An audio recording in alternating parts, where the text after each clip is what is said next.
وجعلنا فيها جنات من نخيل وأعناب وفجرنا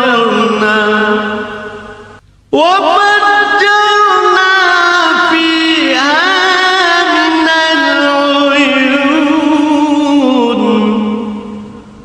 আমি তাতে আরো সৃষ্টি করি নানা প্রকার খেজুর ও আঙুরের বাগান, উদ্ভাবন করি অসংখ্য নদী নালার প্রস্রবণ।